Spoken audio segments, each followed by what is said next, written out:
तो मैं आपको ये बता दूं कि आपको आंसर कैसे चेक करना है। ये देखिए क्वेश्चन नंबर 26 है। यहाँ पे आपके पास 5 ऑप्शन है। ये जो चोजन ऑप्शन है, ये जिसने पेपर दिया है उसका आंसर है। हो सकता है ये सही भी हो, किसी में गलत भी हो, तो इस पे आप ध्यान मत दीजिएगा। सब्सक्राइब करें हमारे चैनल एचआर के स्टूडियो को और लेटेस्ट अपडेट के लिए नोटिफिकेशन बेल जरूर दबाएं।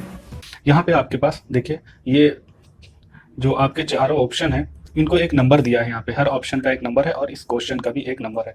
तो ये आपका क्वेश्चन नंबर हो गया, और ये चार जो है ये आपकी आंसर के क्वेश्चन आंसर जो उसमें ऑप्शन है उसके नंबर है। इनको जब आंसर की में आप जाएंगे तो आपको ये नंबर तलाश करना होगा। ये वाला देखिए कि आंसर की में क्या है, और उसके बाद इनमें से कोई एक ही वहां पे दिया होगा। अब इनमें से जो भी होगा, जैसे इनमें से जो नंबर भी होगा तो वहां पे मैच करके 1 2 3 में से आपका कोई भी ABCD में ऑप्शन होगा। तो आंसर की डिटेल में बता दूं कि आंसर की में एक तरफ आपके क्वेश्चन नंबर है टोटल, हर क्वेश्चन का वहां पे आपको ये नंबर नहीं मिलेगा, आपको ये सारे नंबर मिलेंगे हर क्वेश्चन के सिर्फ एक। और उसके सामने जो राइट आंसर है, इनमें से जो राइट होगा उसका, जैसे मान लीजिए कि इसका आंसर ये है, तो ये वाला नंबर इस क्वेश्चन के सामने, इस नंबर के सामने लिखा होगा, तो वो आपका आंसर है। इस तरह से आप क्वेश्चन चेक कर सकते हैं। और यही थोड़ा सा इसमें डिटेल ज़्यादा है, क्योंकि बहुत बार आपको ऊपर नीचे और जाना पड़ेगा। तो आप क्वेश्चन पेपर को डाउनलोड कर लीजिएगा, आंसर की भी डाउनलोड करिए, और उसके बाद आराम से इसको आंसर की से मैच करके पहले क्वेश्चन यहाँ पे जो भी है उसको आप टिक कर सकते हैं। तो जो आपकी आंसर की है, इसके यहाँ पे देखिए क्वेश्चन आईडी और ये करेक्ट ऑप्शन है। तो इस तरह से आपकी यहाँ पे ये जो आपके क्वेश्चन है उसके नंबर है,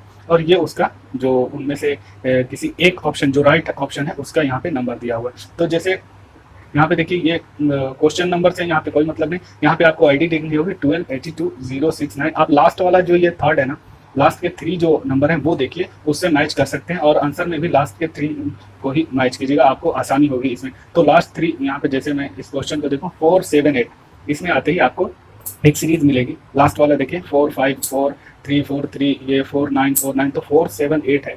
मैंने जैसे कि वहाँ पे उस क्वेश्चन का, तो 4 7 8 आते हैं।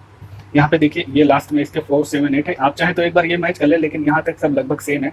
तो 4 7 8, और इसके लास्ट में जो ये दिया इसके सामने, ये इसका राइट आंसर है। तो इस राइट आंसर में यहाँ पे 4 6 1। तो अब आप क्वेश्चन पेपर में जाएंगे, यहाँ पे देखिए इनमें से 4 6 1 कौन है, तो 4 6 1 ये थर्ड वाला है। तो ये आपका राइट आंसर है, यानी कि सी जयदेव। इस तरह से आप आंसर की चेक कर सकते हैं। इसके बाद आप पेपर को देखिए, पूरी डिटेल में देखिए, उसके बाद उसको सेक्शन वाइज कीजिए कि किस किस एरिया से आ रहा है, किस ऑप्शन से आ रहा है, कौन कौन से ऑप्शन है, कहाँ कहाँ से किस एरिया पे ज्यादा ध्यान दिया है।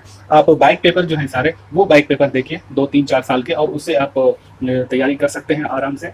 जिसके भी ग्रेजुएशन के है तो उसके जो है, तो ग्रेजुएशन का कोई पैटर्न चेंज नहीं हुआ है, वो सेम है। और दूसरे सब्जेक्ट है उनका जो था सब्जेक्टिव से अब ऑब्जेक्टिव हो गया, लेकिन आपको पढ़ना लगभग वही है। तो इस तरह से आंसर की आप चेक कर सकते हैं। मैं आपको ये उसके बाद ये सारे जो क्वेश्चन है वो उसके थोड़ा बहुत दिखा देता हूँ, और डिस्क्रिप्शन में आप आंसर की भी अपलोड कर दूंगा, वहाँ से आप डाउनलोड कर सकते हैं, और क्वेश्चन और आंसर के साथ में आपको डिस्क्रिप्शन भी मिल जाएगी। तो यही इस वीडियो में बताना था। Thanks for watching. अच्छे से तैयारी कीजिए, और best wishes for your preparation.